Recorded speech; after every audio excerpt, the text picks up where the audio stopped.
I believe I am making a recording. If I'm not making a recording, I'll get home and cry later. So, and once again, for the people just joining us in the recording, I apologize sincerely about the fact that I can't always draw and talk at the same time, so I may either be incoherent or I may draw very badly. I suspect I'm just going to draw badly. So to get started, we're going to take a look at brushes. Before I even get started with brushes, let me point you to some of the setup that may look different in yours than it does in mine. Why don't you go ahead and open up your laptops real quick? That way you can look and see in yours where things are.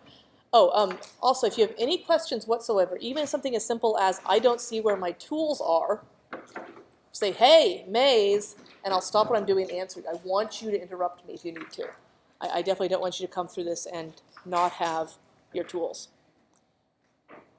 So while you're getting it open, you'll see that up here at the top, I have Photoshop CS6. It may be a little different if you have CS5, but in CS6, there's a drop down over here where you can choose different workspaces. So for example, a photography workspace will end up having different tools along the side here than a painting workspace does. I use a painting workspace, but you actually don't have to use a painting workspace. It just changes where the tools are and how easy they are to get to. What you will want to have open at all times when you're working is your layers, your history, and your brushes. And over here you'll see I have them all dragged together in one space. At the end, if you don't know how to combine these windows into one, grab me. I'll show you how. It's really simple. To open a window, you come in here and select the ones you want, and then you can drag them together. So your layers are important because most of the time you will be using multiple layers to paint. Most of the time. And sometimes we'll be using just one, but most of the time we'll be using multiples, especially for the projects where I have you do a different painting on each level to save me from having 15 files for each person. Your history is important. You'll probably want to go to Photoshop, Preferences, and I think it's under Performance at some point in the near future, and change your history states to being at least 100. At least 100 history states, because you will frequently want to go back to earlier history states if you mess something up, and it's really, really nice to have them there. The other thing you're going to want to do while you're in here is go to your file handling. Now, depending on your computer, you may want different options here. I have unchecked automatically save recovery information, which is that it does not automatically save my recovery information, which means if my file crashes, it's gone, kaboom, bang. I will manually save. The reason I do this is because I don't have very much space on my solid state hard drive, and if it saves the recovery information, it saves it in an invisible place, and I've had situations before where I couldn't actually save my finished file because my hard drive was full of recovery information, which sucks. Then you lose your work. So I have that unchecked. However, if you don't have a problem with space, if you have 300 gigabytes, you'll probably want to check this. Anytime you have filled up a lot of space on your computer, just close Photoshop down, reopen it. As long as your work has been saved, the recovery files will be gone. You will probably also want to change your cursor so it is not a standard cursor. This is a stupid cursor. This cursor just shows a little paintbrush and gives you no idea what your paintbrush actually looks like. You don't want a precise cursor. Works really well for some people. I use a brush tip cursor that gives me an idea what my brush looks like, so I really know where the edges are. I think everything else should be pretty standard for what your settings should be. So, getting started with brushes. I have here just a plain white layer. I am giving myself a black ink, and I'm setting my opacity to 100% and normal, just so we know what we're playing with. How many of you, really quickly, on your Wacom tablet pens, which you should have an eraser option? Some of them do it, some of them don't. Okay. Eraser is useful. You can actually change what the eraser does. Automatically, it'll be so that it'll be set so that if you draw and you flip your pen over, you can erase. And of course, this is erasing not what I just drew, it's erasing the entire white layer, Should probably put another white layer underneath it, just to be safe. That's the automatic setting. However, you can also just switch it over. They're kind of nice to have. The really nice thing, though, is that you can switch it so it's a different tool instead of an eraser if you want. So if you have something else, for example, if you want to be able to blend the lines you're making, if you want to be able to make really hard little lines like that, and then you want to be able to kind of treat it like a charcoal and kind of just blend them as you're going along, you can set it so your eraser is a smudgy tool, or whatever you want to do. So there's a lot of flexibility there if you have both options available. So moving on to our brushes. Everybody got their laptops open now? I was just killing time there. Okay. If you go to your brush window, you will see you have all your brushes listed here, and also a bunch of options over on the side. And these options are really, really useful. To start off with, let me just pick a standard round brush on its own. Set the strength for the brush. Okay. The first option I'm going to deal with is shape dynamics. Size jitter is a really nice one. What size jitter does is allow you to determine how big your line is based on how hard you're pushing. Now, the jitter will make it automatically do that. So for example, hold on, why is nothing happening? Oh, because I have smudge on it. When I'm drawing with this tool, you see how my line is kind of like a bunch of little dots? That's because I have a jitter on, and I can make it even more jittery. This is actually something that's very useful sometimes, because you may want it to be jittery. You may want, especially if you're using something, for example, skin texture. For a black brush, it looks kind of weird. But if I was going over here and using a skin texture brush, I'm going to grab one out for you.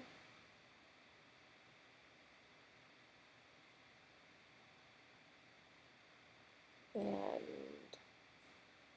I set a size jitter, I would get little dots of varying sizes, and it wouldn't all be identical. It would give me a kind of change in randomness in my colors. But moving back here for a second for my all black brush. Going back to my size jitter, if you turn your jitter off, but you still have size dynamics checked, you can have it unchecked, in which case it does nothing. It's just a big old black brush. But if you once you check it, it's active, and then you can turn your control to whatever you want. Fade makes it so that it automatically stops drawing after a certain number of steps. So this is a little like, let me set my steps large, this is a big file. This is a little like taking a paintbrush and getting a certain amount of paint on it and drawing. After a little bit, the paint goes away. You don't get to keep painting forever. The digital paintbrush, you can paint forever, unless you have fade set, in which case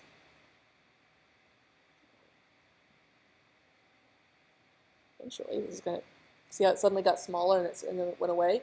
It's because it faded out its size after a certain distance. And this is really nice if you want to do a lot of etching-like strokes, or if you want to look like you lifted your brush up at the end of a stroke. I set it even smaller, I think. You see this.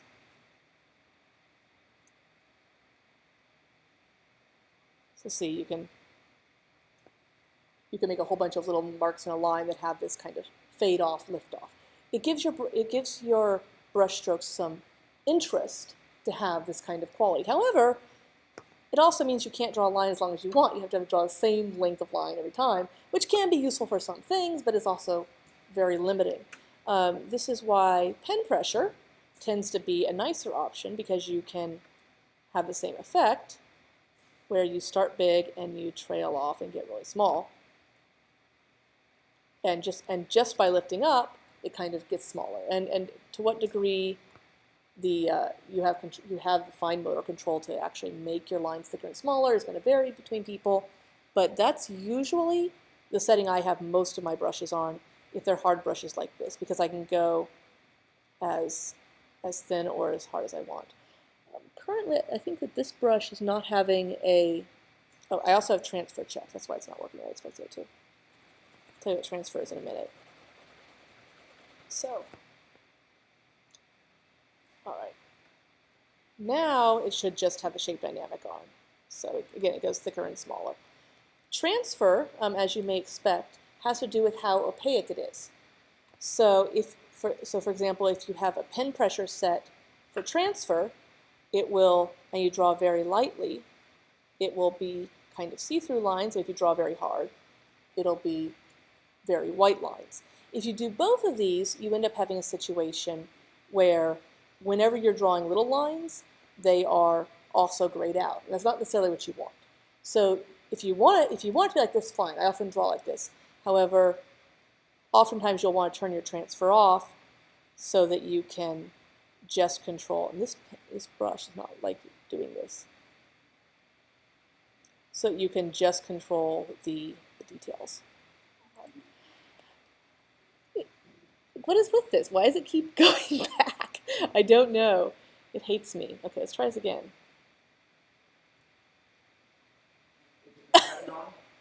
What? Yeah, no, I know, but it's switching. Okay, I'm gonna lock this. Let's try if that'll work. Okay, there we go. No, it's not doing it. In theory, this will work. I think this brush may have had an override on it, but in theory this will work, and I'm always deeply embarrassed when it doesn't actually work the way it's supposed to work. We'll see. Okay, scattering is another thing that is useful for certain kinds of brushes and not so much for others. So if I'm scattering with a round brush, what? They're resetting themselves. Okay. See how I just have dots all over the place? That's scattering. It takes the brush and in a certain radius puts a whole bunch of little stamps of that brush all over the place. And again, this is not a particularly useful thing to be able to do. But it is very useful if you have certain kinds of brushes. So while that's not very useful, I come back over here to Fun Brush, like this one, and scattering is an automatic part of this brush, and I get this kind of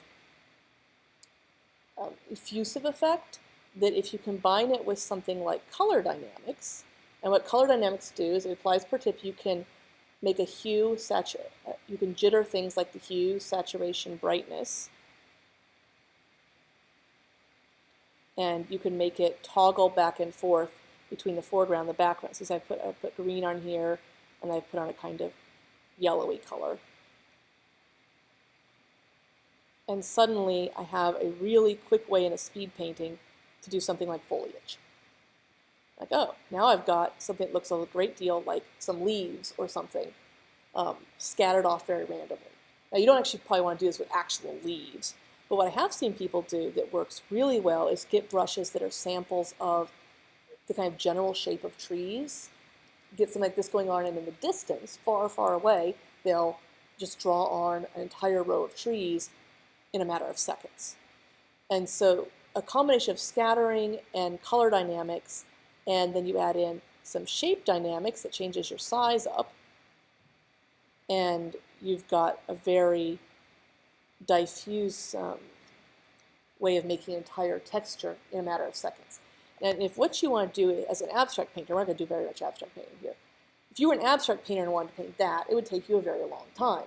If you're an abstract digital painter, something like that takes you, well, 30 seconds, which is part of the reason that sometimes abstract digital painters get laughed at. Because I mean, it goes beyond just, you just threw some paint on the canvas. It's like you took a brush and spent 30 seconds on that. But of course, there's a lot more to doing abstract painting than just this. This is the equivalent of running a filter over, an oil painting filter over a photograph and saying you're a digital painter as well. But if what you're trying to do is give yourself some background far off in the distance or as part of a general texture thing, this can be really useful. So as you can see, these tools can be very powerful. The other one I think that you should be aware of before I let you go off the brushes are your texture options with brush. And you can well, actually a couple things to do with texture. First thing you can do with texture is you can pick out from these or load your own a way in which the brush draws with a pattern.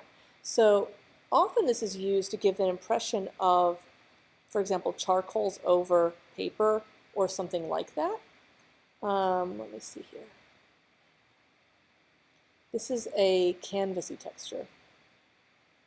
This brush is actually not very good for showing it off. Okay. And that one's not showing up at all. Let's see. Okay. Why are you being stubborn with me today? I should have set my brushes so they were all in the right place at the beginning. And I apologize. I did not. I just have my current workspace up. Go away, all of you. Like, oh, I'm not going to have trouble with this. I know exactly how to use all my tools.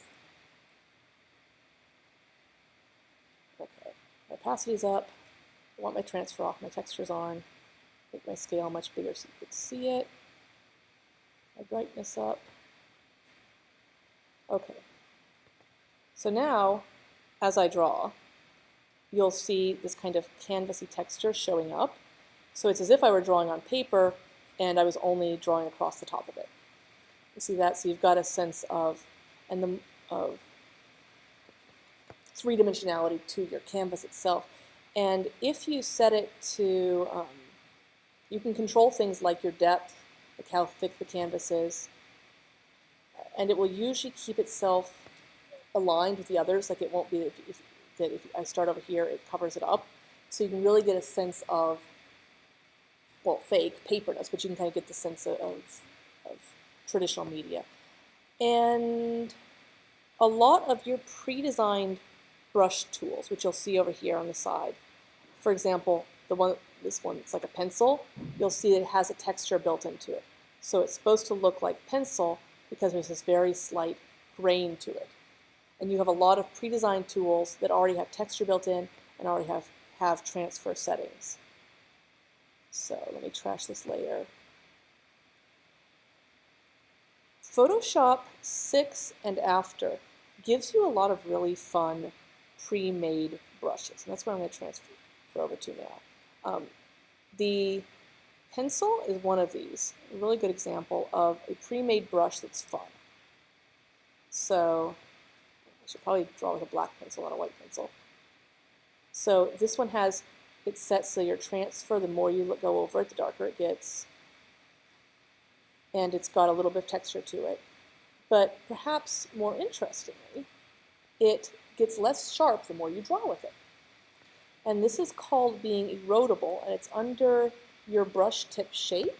Down here, shape, erodible point. So when you start off drawing with this, it's very sharp, and the more I draw with it, the more it will get not sharp, and it's going to take a while. Luckily, but you see how well, you still can't see it because it takes a while. But over time, it will wear down and get less and less sharp. And the reason that you might, see right there, you can start seeing how it's getting less sharp. It's more square. And you just hit this button and you sharpen your tip again, and it's back to being super sharp. Yeah, and the reason this is useful is because those of you who have worked a lot with pencil will know that there is something about the quality of a drawing that you can tell when, as it's been worked through, which parts are done last because it gets a little duller. And a lot of artists really missed the fine control of being able to have a super sharp pencil and also a really dull pencil. The other thing about this, it's automatic with the Wacom Pro, which is why I said if you have the money, get it, and it's not automatic with the Intuos Not Pro, is the ability to sense pen angle. You'll see up here in the corner, over in this area, that it is showing how my pen is being held.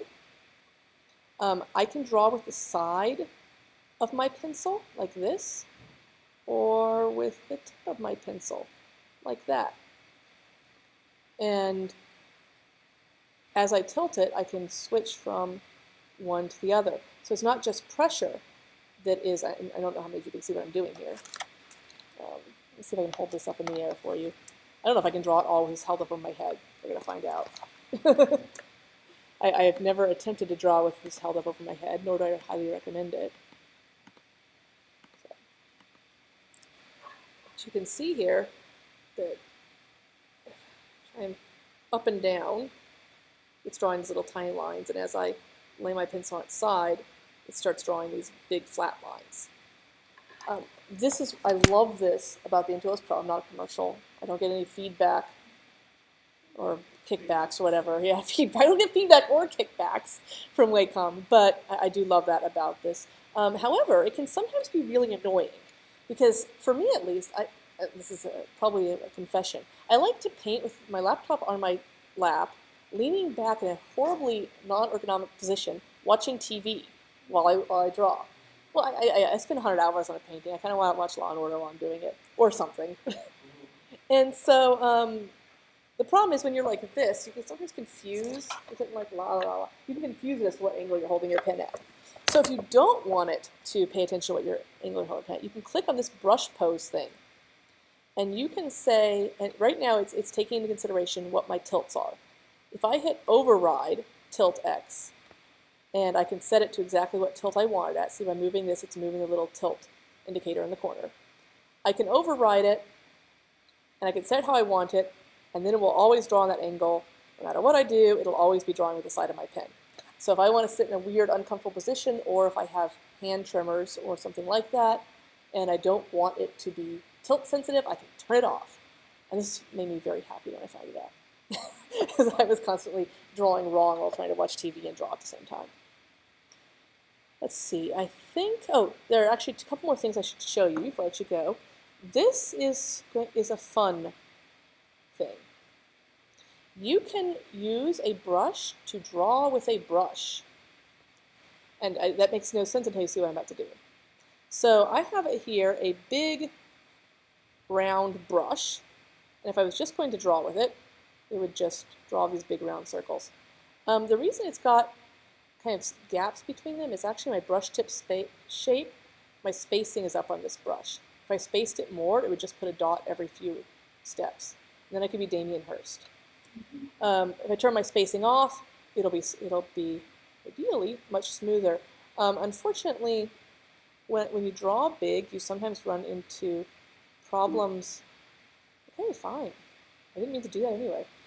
You can sometimes run into problems with your computer being able to keep up with your brush. I think that's actually probably what's happening here. But if you turn your spacing down to 0, I'll turn it off, you should be able to have a smoother line.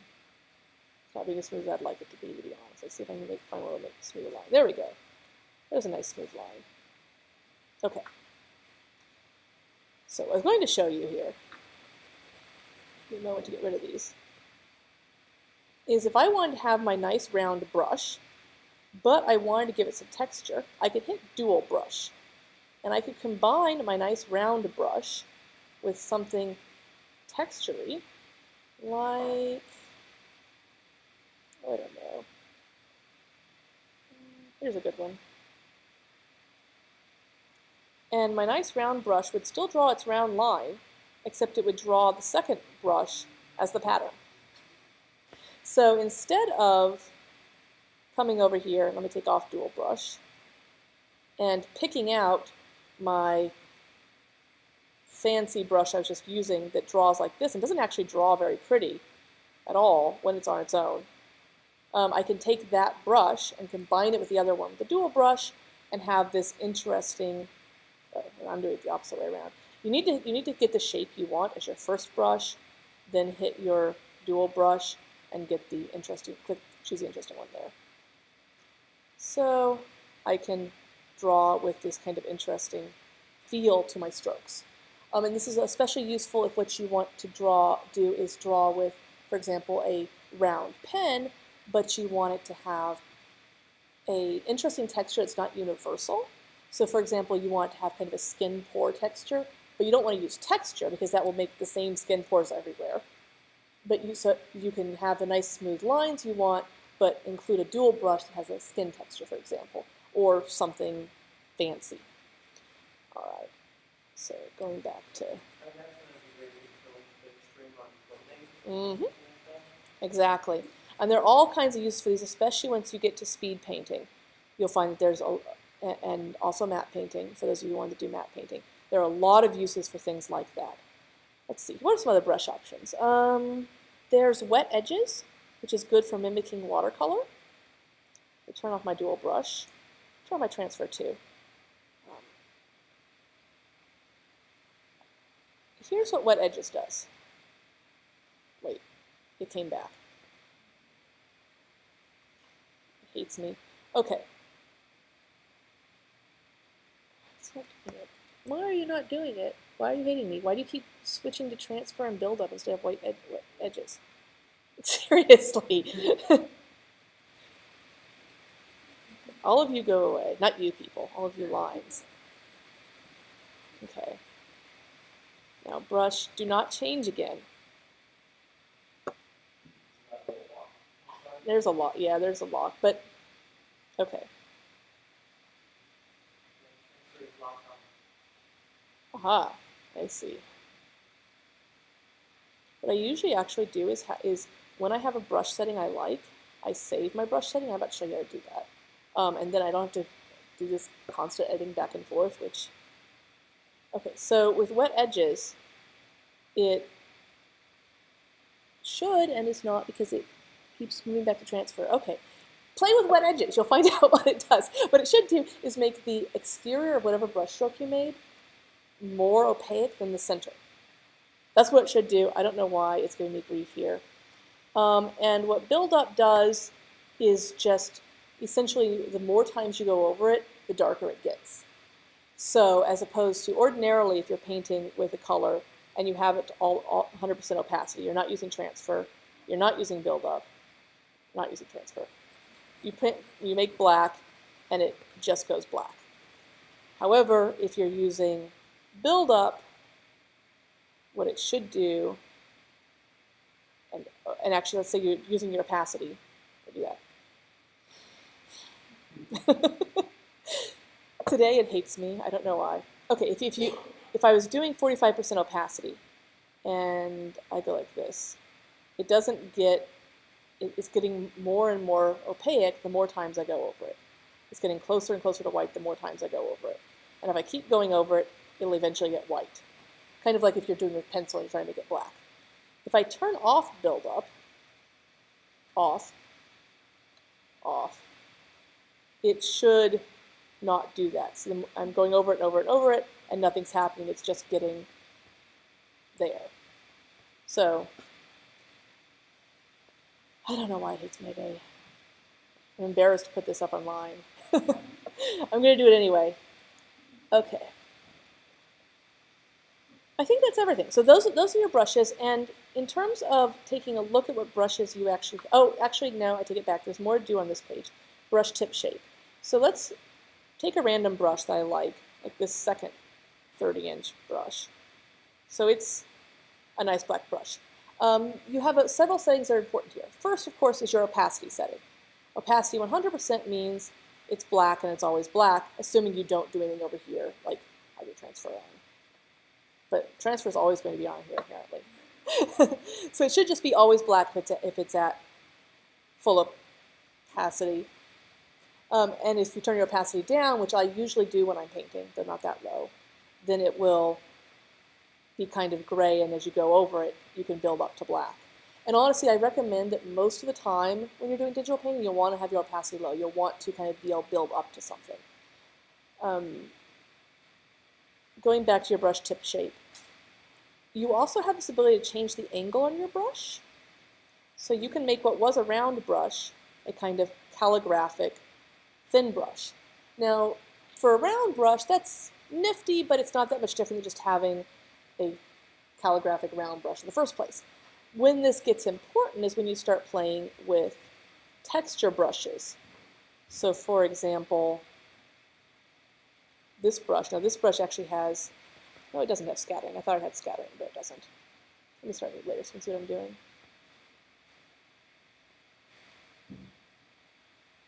Okay.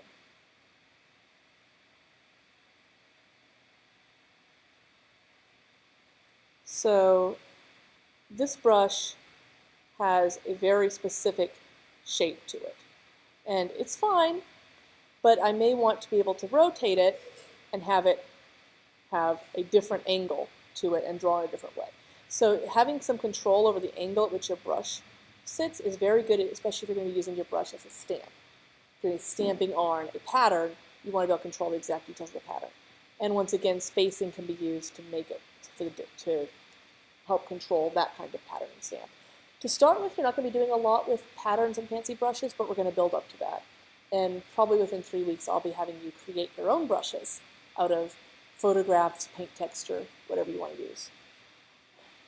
Feel free to spend as much or as little time as you want going through the brush pack I made for you, experimenting with the settings, getting used to things. A couple of brushes I do want you to know right up front what they do that I gave you. You will always want to have in your brush set a nice round brush. One of the best things you can have. Once you have your nice round brush, you'll want to play with the hardness of it and save yourself brushes with a couple hardnesses. The hardness has to do with how, well, soft it gets around the edges.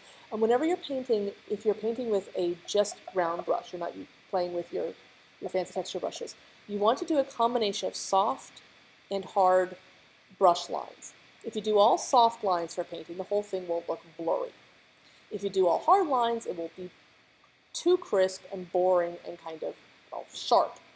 So you want to layer these back and forth. You want to have some soft lines and then come back through here and get some much harder lines along the edges of things and just kind of generally combine the two working together.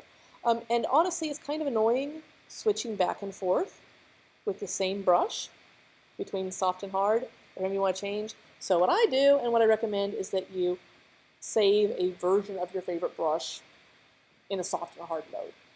Now, in terms of size, of course you can use shape dynamics to determine size, but if you have one of these, you can also set this wheel to determine your size. So you'll see here, if I click on the top part of my wheel, and it brings up this option as to whether I want my wheel to be used to rotate my brush, to zoom in, to cycle layers, or do brush size. I usually set mine to brush size, and that means that I can just take my finger around in a circle here and make my brush much smaller or much bigger. It is extremely useful. It is one of the most useful things because, okay, you can stop thinking about your size now. And if you've overloaded your computer, it will just keep going bigger and smaller for a long time. But as you are painting, it can be really useful to say, I'm going to draw a big thing here and then zoom it down and draw really little. And of course, just by hitting this button, you can switch it to cycle through layers, which is also useful if you have 50,000 layers. So this little wheel thing is your friend. You also have these nifty little dot buttons. You can play around with what settings you prefer them, but you can use them to, for example, I push this button and it switches from me between my brush and my blender tool. I push that button and it switches from me. What do I have it set on currently? Yeah, to turn my settings on and off and so forth. So get out of this. Okay, I have touch on mine. You'll probably have touch on yours, which means that, assuming your touch is on, that you can zoom in and out using your fingers, which is really nice, again, if you're in the process of painting. So the other thing you need to know about your brush tools, in addition to your opacity, your flow is how much paint comes out. It's similar to opacity, to be honest, but in some cases you'll find a technical difference depending on your brush. Experiment with it. You'll figure out the differences. The mode is probably the most important thing. Now you've all had digital foundations, so you understand how the layer blending works. Yes? No? Maybe? Okay. What the mode does is basically allow you to blend your brushes in the same way that you would blend layers. So for example, I set the red to, oh, right, okay. Brush size, please. Okay. Turn my opacity all the way up. So I set the mode to normal, and it just draws like a normal brush with transfer on, of course, because I can't turn it off.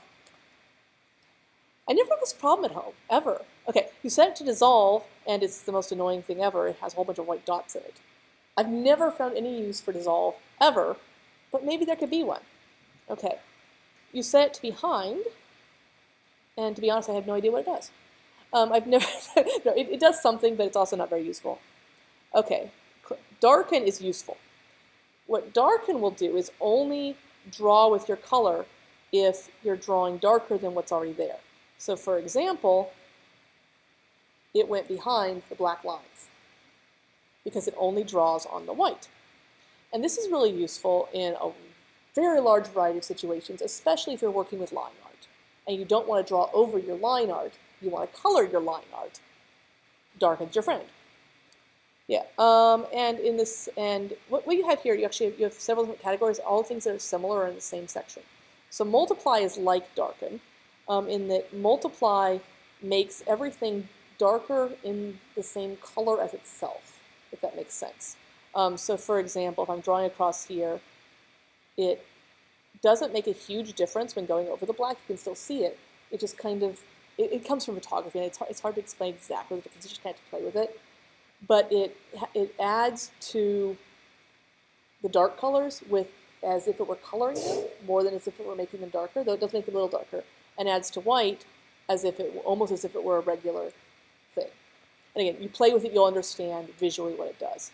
What color burn does, well, let me just show you. Color burn has almost no effect on whites because it uses that color to burn, which is to say darken, the colors it goes over. So, and this is not that it's only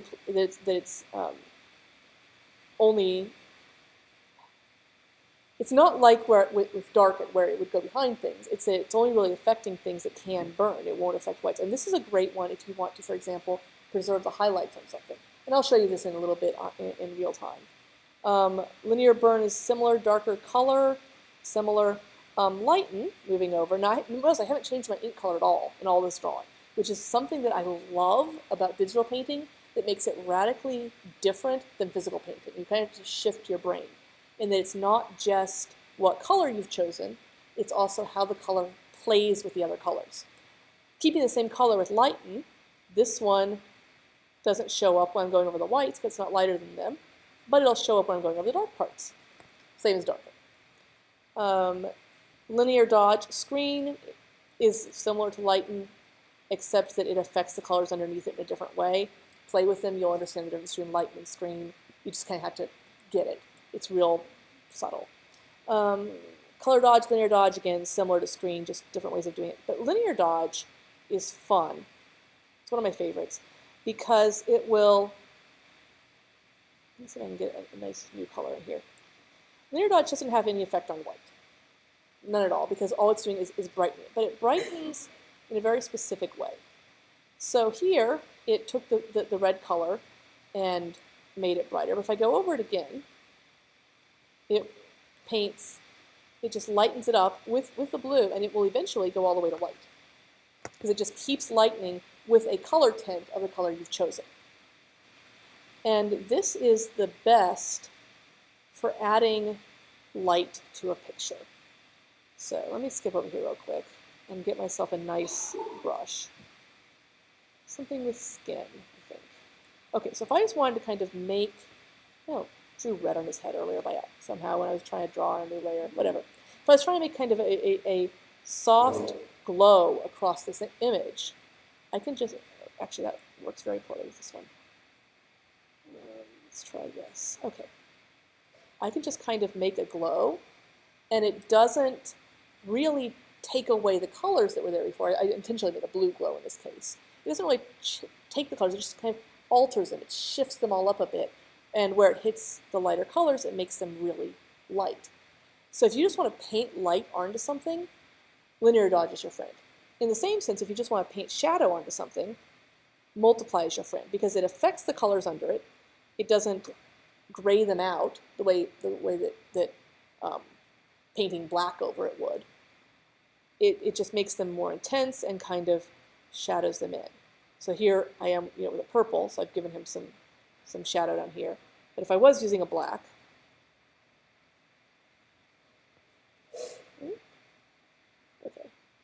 I was using a black with a similar setting, you'd still have this kind of burn, but it keeps the colors intact in some way.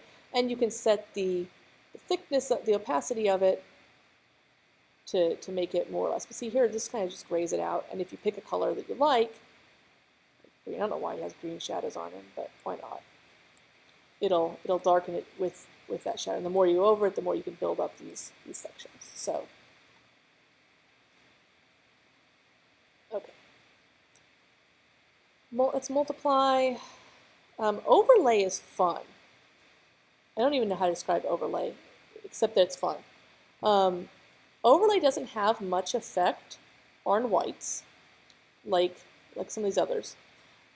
And what it has a lot of effect on the colors it hits. It's kind of a way of coloring only parts that are already darkly colored.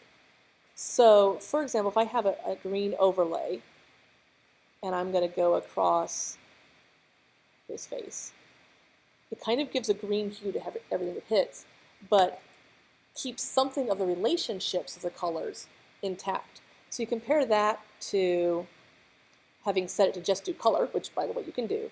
That's saturation. Color. You can see the color just turns everything green. It doesn't keep the color relationships intact in the way that the overlay does, which gives it, yes, it all turns green, but there's something of the relationships between the colors, the types of green they turn into, that is still there. Overlay does darken somewhat. It does make the things under it darker to a certain degree if the color is darker. So for example, a dark green will darken things. It still doesn't have much effect on white. A lot of these tools, specifically the overlay, the multiply, the linear dodge, and so forth, these are all photography tools. And they're part of what makes painting in Photoshop very different from painting in Painter, like Painter X, or any of the other painter programs, because they are drawn from the world of photography. And they're things that you can do in a dark room. Okay, I'm done with brushes now. I hate to just be lecturing you guys for such a long time, but I kind of want to let you see all this. So, sorry. All right, moving on. Like I said, we're going to be doing balls next. I don't need any of these layers now. Let me throw them away for you.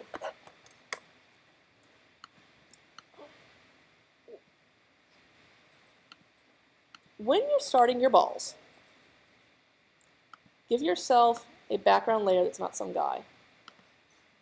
Probably white. And you're going to want to start by making yourself a single gray circle that you can quickly copy to make all your new balls. Because you don't need to figure out how to draw a perfect circle to do this. In fact, there's a really, really easy tool.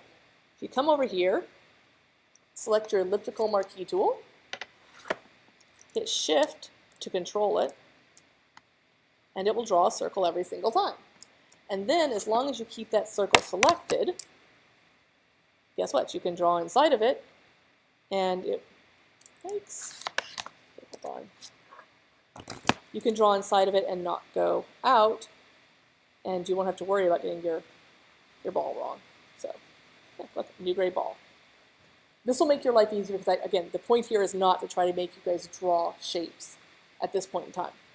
However, once you unselect it, you will find that it's very sharp, and balls, the edges of things are always a little bit blurry. So when you're done with your balls, if they're not line drawings, if they're modeled in some way, because you'll see you'll have some line drawing balls and some that are meant to be more shaped, you can come over here and you can either blur the whole thing if you want to, or you can pick this nifty little blur tool over here and go around and give your edges some softness, because it will just look better if they're not crystal sharp. So going back a little bit to my gray balls. All right. You're going to be using a variety of tools to do balls. And with digital painting in Photoshop, which is a little different than the other painting programs you have a lot of different ways in which you can paint, and there's not one that's really that much better than the others. They're just different. They feel different, and honestly, they require different kinds of thinking.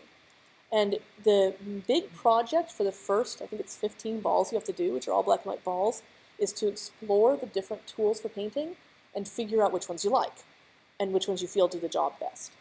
Obviously, one way to paint is to set your brush to normal. I remember I had that brush. Set your brush to normal, set your opacity pretty high, and come in here. Oh wait, let me reselect the outside of this. And just, well, paint it. Here's my dark circle. What I'm going to do, like this, give myself. I'm not going to do a good job using a combination of hardness and soft things. I'm just kind of scribbling on here so you see what the tools do. And maybe you're going to take your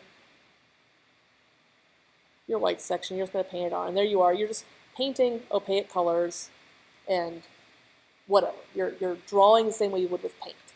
And for a lot of people transferring from paint, this makes perfect sense to them. And again, if I want to have a gray section here, I'll probably pick a gray out and draw in my gray section, or whatever. And you can pick your specific colors and draw with them. And that's fine. If that's how you want to do it, and that's how you want to think, once you get past this first assignment, that's fine. But there's another way to work on this that's not drawing, what I call digital drawing, where you pick a color and you draw with it. And this is kind of based out of digital manipulation, which is you come in here to this tool. This is your Dodge Burn Sponge tool place. Your Dodge tool lightens. And you can choose if you want to lighten the highlights, midtones, or shadows. Now, it will always affect everything that goes over. It always lightens everything a little bit, but it lightens more the thing you choose. And when you've got the gray ball to start with, it doesn't matter, but you'll see in a second. This one isn't going to be drawing white. In fact, just to make it clear, it's not drawing white. Let me put red down here. What it's doing is lightening. So once I've gotten one section lightened, I can come back here and lighten the next section. And it's not that I'm painting white, it's that I'm affecting the gray. I'm changing what the gray looks like. So now I've switched it over to the burn tool, and I'm going to burn the shadows. Actually, let me burn the midtones. I'm going to burn the midtones, and I'm going to come in here. Oh, let's switch back to... It has a mind of its own today. Okay, I'm going to affect the midtones, and I am just making darker. And if I come over here with the light, it's not going to do much to it. So I can just make the whole ball darker without really affecting the parts I already lightened because I'm not on that setting. But if I figure I've gotten, well, maybe my highlight's too big, I can set it to highlight and come in here and lighten my highlight. Now I've created a dent in my ball, but you see where I'm coming from. And I can set it to shadows, and it will come in here and make some nice shadows for me. And again, I'm not drawing anything. So if I unselected the area around it, see, now there's no selection. If I took my brush, I'd be drawing all over the place. But if I take my burn tool, well, nothing happens because there's nothing there to affect. So this is a really good tool for painting when you want to not paint outside the lines. If you've got a section that you want to alter and knock things around it, this is a great tool for that. Of course, I need a highlight in here, and I'm an effort perfectionist. I'm going to give myself something. In case you don't know, with your balls, you need to have lots of tones. That's not a very good highlight. Whatever. Going back to ways that I can affect this gray line, there's also this nifty tool, which is your mixer brush tool.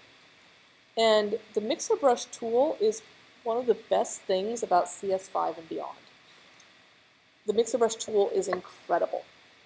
What the mixer brush tool is, it independently paints each of the media brushes. So if you use tips, so if, for example, I use it with a round circle, it'll do something. But if I use it with a brush tool,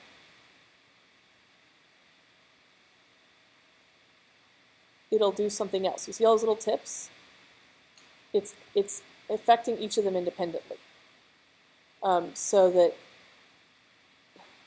no, hold on 1 second. Yeah. I don't know why it's not being much redder. Okay. And I can kind of, it starts being something you can paint with. Of course, I'm not painting a ball at the moment. I'm just showing you how the brush works. So the settings that are along the top dramatically change. What's happening now? Yeah. Dramatically change how this brush works. So you do not want to paint with this on a transparent layer because it will fill in its edges. You need to paint on a layer that has stuff in it. Anyway, it's not working. Okay. So moving back to my mixer brush tool. I'll walk you through each one of these dozen at a time.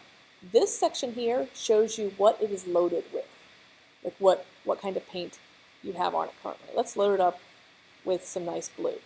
This button determines whether or not it reloads each time. It's like this button being checked like it is now means that every time before you start a new stroke, you dip your paint in that color. So if I go like that, and I pick back up and go like that, I start with the same amount of blue, it look the same. If I undid, I'll take that one off too. If I uncheck that, then if I go like that, oh wait, that's load. Okay, if I go like that, and I come back up here and I'd unchecked it, then it would have the grays and blues from last time at the beginning, and the more I do it, the more it's going to end up painting white because I'm picking up the wet white from the canvas. Now, as to how wet your canvas is, we'll get to that in a second. This one cleans your brush every time. So if you check them both, you'll dip it in the blue every time, and then you'll wash it off in your Gamasol every time, and you'll start with a fresh new brush. If you don't check it, let's say I'm going to paint with some red now, then I'm going to be dipping it in the red every time, but because I'm not cleaning it, it's slowly, you see how in the center it's starting to develop a new pattern? It's slowly picking up more and more other colors from the canvas. So even though I'm dipping it, it's starting to get more purpley because it's not being cleaned. This is meant to mimic painting. So you can set it however you want. I'm going to set it to pick up colors each time. Now, this is just pre-settings of the things that are over on the side here. So you can go with the pre-settings. Let me show you which pick what you should do. The first one is wet.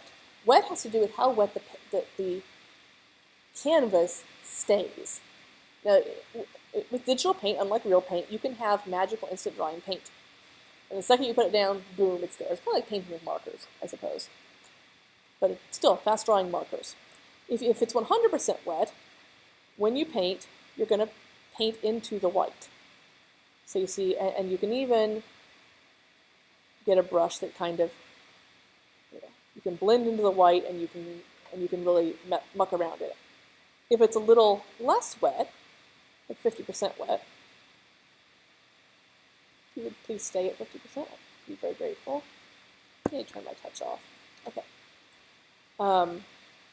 It's still being blendy, but not as blendy. When you push through it, it doesn't go as far. It kind of taper off.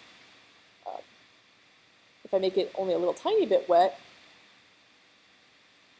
I could still blend it, but it's just not. And you can, when you play with it, you'll kind of get the feel for it. You guys can't see how far I'm my brush and so forth. Load has to do with how much paint you're putting on your brush when you start off. Because you've seen every time I've been getting a lot of white in my brush. It's because I had a low load. Now I have a high load. I don't have a good brush for this to show off my load though. Oh, that is like balls. That one did not sound right. Okay, a higher load means that I'm going to get more paint on it. It looks thicker and juicier. Mixing has to do with how much of your paint stroke has to do with the wetness of the canvas and how much is your original color. So now I've got a lot more red when I do it. It's picking up something from the wetness around it, but it's pretty darn red. Whereas now it's pretty darn blue. Whereas if I put the mix to 100% and make the wetness like this, I only re-upload each time that I can. I'm going to switch this over to green so you can see how little effect that has on it. See how there's no green? It's because I'm 100% mixing. I'm blending, I'm drawing with what's there, but I'm not actually putting down my color. even though I'm loading my color up each time, it doesn't matter. And even though it's 100% loaded, because I'm at 100% mix. Whereas if I'm at like 69% mix, you've got a little bit of the green, but it's still mostly the colors underneath. Mix is the most powerful of these. They all matter. Wet matters a lot. Mix is really powerful. And mix at 0%, of course, you pick up very little of what's underneath it, kind of around the edges a little bit, but not much. And flow just has to do, again, with kind of how intense the brush work is. You turn the flow down a lot, and you get a much more subtle change. Like, it takes a while rubbing over it if your flow's down to actually make a difference. Play with this tool. It's incredible. What is nifty about this tool, but unfortunately for most people working on a laptop somewhat irrelevant, is the fact that you can sample all layers, so that if I'm drawing across something where, for example, I've cut away part of this layer and you're seeing the other layer underneath it, I can draw across it and pick up the colors underneath it, so it's painting from what it sees underneath it, and then if I turned off that other layer, you'd still have what I picked up from it. This can be really useful. Unfortunately, if you have sample layers with more than like 3 or 4 layers turned on, most likely if you're on a laptop, your laptop will freeze. It's a sad fact of life. So I actually don't use it very often, but it's nifty that you can. On the other hand, if you're painting with transparency like I have here, and you don't have sample all layers on, when you're painting, you see when it's got that black on it? That's because it's kind of filling in the side with the background color that I've marked here. Okay, this kind of painting also will become useful when you are playing with your balls, pardon me, because you can use it to do all of your digital painting.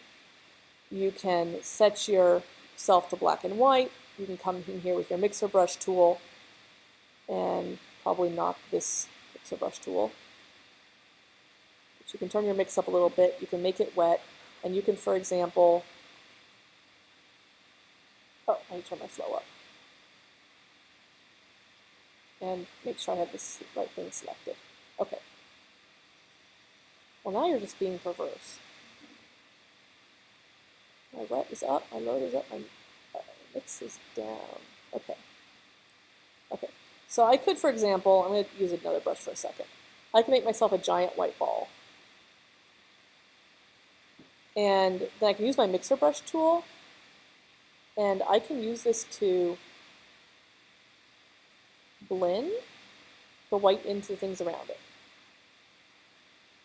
And if I want to have a kind of fun, brushy thing going on, actually, let me clean my brush between times. I can use this to kind of draw the whites down to the area I want them to be in, and blend them, and get a brushy look. So you can make your brush have a lot of texture to it. And once you play with all these different brushes, you can see how much fun they can be. But this is another way to do it, and you can also do it where you, by adjusting how much your mix is, you draw in your shadow sections, and you just get some fun and some play with it. This is another way to do it. I wouldn't necessarily use this, honestly, for drawing the basic shape of the ball because it's time-consuming. However, once you have your basic shape of your ball, it can be a really good way to blend it together and give it some fun. So once you've got your, go back to a brush tool, it's easier to use. And again, pardon this, I'm doing a really bad job of this thing because I'm not spending any time on it. Once you've got your kind of basic ball shape, something like so, it can be fun to come in here with your mixer brush tool, and again, play around with your brush to which ones you like, and give yourself some feel to it. Just kind of add this brushwork and the sense of energy that you wouldn't have otherwise. So it's not so good always for the bare bones of things, but it's really good for getting a sense of flow and movement inside your painting. All right.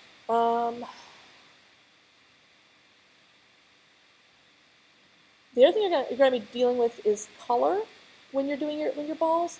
This is when you're going to use your layers. Just like exact same functions I showed you on the brush before exist with layer color. So here I have a green circle going over my colored ball, And I'm going to set it to overlay, and then it creates a kind of green ball as opposed to a black and white ball. Using layers in this way to create color, so instead of, for example, painting a green ball in the first place, but instead creating a black and white ball and putting green over it, is very much akin to glazing in painting. I know a couple of you have had Carrie's advanced methods class, right? Okay. This is in essence taking a black and white Versailles painting and glazing transparent colors over it as a way of coloring. And it can really create some very beautiful and striking jewel-like effects digitally as well as in the real world. If you wanted to create a green ball, however, without using some kind of layering mix, there's another way to do it, then you would, of course, get different colors of green. And the same way you could do with the others, you can use dodge to make highlights and so forth. One thing to keep in mind when you're using dodge and burn with color is that they will just turn it kind of pale or kind of shadowed. You won't have a lot of range of color. It's not like it's going to make it yellow like in the transition area between white and green. Even though if you were painting with actual paint, you'd probably not want to just have green, white, and black and various shades of that. You'd probably want to throw in some yellows and blues and purples and so forth to give yourself a full sense of color. What's interesting is that there are ways to give yourself that some variation in your color by using linear dodge. See how in the linear dodge you start getting some yellows and so forth in that? It becomes even more true if you pick out linear dodge and then pick a color for the exterior world to be, as if it were being hit with, for example, a blue light. And then you'll start seeing that the more you go over it, the more that you get these gradations of color. So you can play around with these, and again, playing with the balls, you'll have options to do all of that. Okay. One more thing I want you to see, because you're also going to be doing pattern balls before I kind of let you go to play with your spheres, is that there's a tool that will help you make things look rounder. So here I've added a filter, grain, render, fibers. I just added some fibers to kind of give it a texture. But you see that even if I lighten sections of this, wait, I'm not writing that anymore. Even if I lighten sections of this and made them super light, and I burned sections of this and it doesn't actually look round because the lines aren't hugging the shape, right? So if you want to use a quick texture to throw over something, you're going to have to find a way to make the lines hug the shape. Now, of course, if you're drawing it all in, well, that's fine. You could just draw curved lines. But it's very common in digital painting, and not at all a bad thing, to use found textures. To, for example, especially in matte painting, especially in things that are speedy like that, you may want to, for example, grab a photo of a granite building and use it to make whatever, a granite skin. and so you need to learn how to shape that. One thing that's going to be useful for you is going up into filters, the filter you can use, going to liquefy. And actually, I should probably go liquefy before I make the colors, so let me back up a little bit. All right. And with liquefy, you can change the shapes of things. Now, obviously, I'm going to want this. This is a bulge tool. I don't know if it's called bulge. Let's see. Yeah, bloat. It's called bloat tool. Pretty much the same thing. It makes a circle look, well, rounder. In the same way, there's a pinch tool, which of course you're not going to want to use for this, that makes it go in. Now I've indented my ball. However, the circle, that may actually, even for the balls, be useful for you, because you can pinch in the ends here to make it pull even tighter to the edges and make it feel more like poles. You also have this nice push tool, which isn't very useful for your ball unless you want to have a deflated ball, but will allow you to move things around. And between these tools, you can easily warp a texture to wrap around almost any surface. There are some other warping things, especially if you have 3D extrusions. You're welcome to play with them. I'm not going to teach you how to use them because we're not going to be doing a lot of photo editing. We're going to be doing more painting, but they're there. And again, even once you get all these textures into your ball, whether you paint textures or whatever, you can use the same basic tools for highlighting and lightening and everything else. So if I go back here, I think I have one already, but no, I don't. I'm going to make this round again because it annoys me to work on it when it's not round.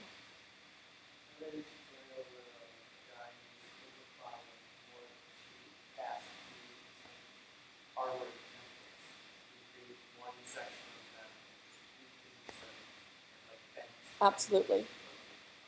Absolutely. Warp and Liquify are actually really powerful painting tools because you can grab things that exist and without doing too much damage to them, dramatically reshape them.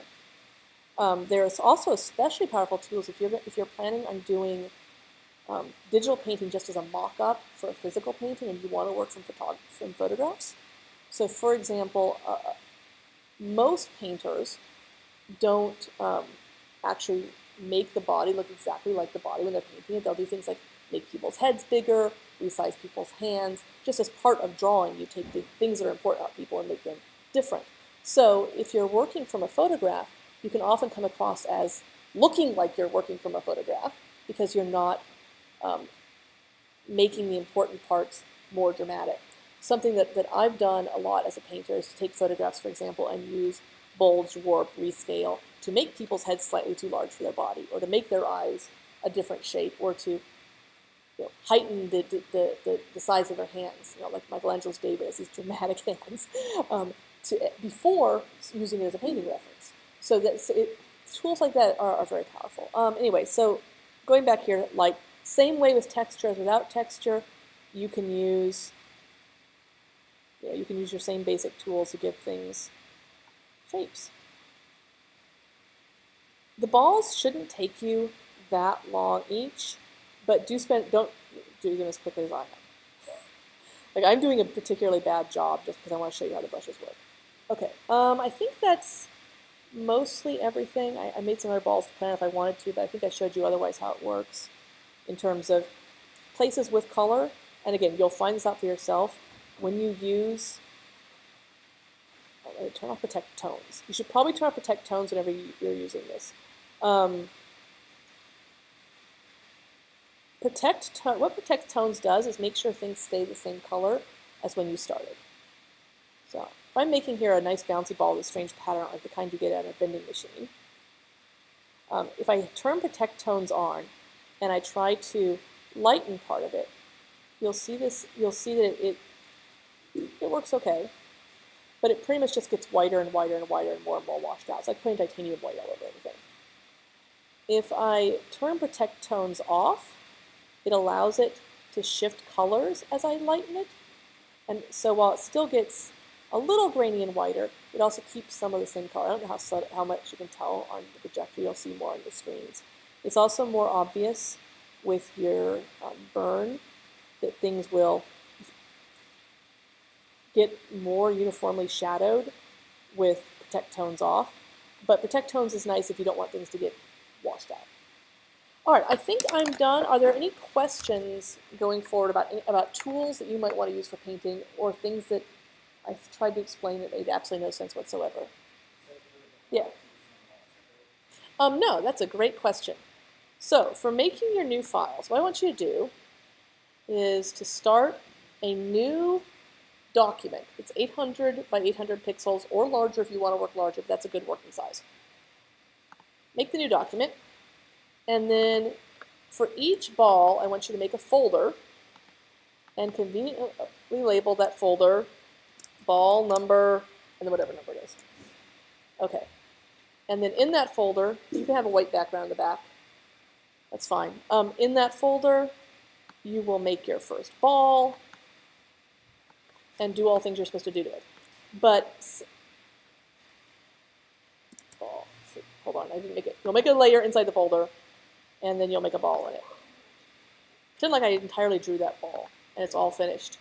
Okay, and then you can close that folder up, and click on the little eyeball and make it invisible, and make a new folder, It's ball number 2. And the reason you're doing this is so that I don't have to load 20 balls for each person.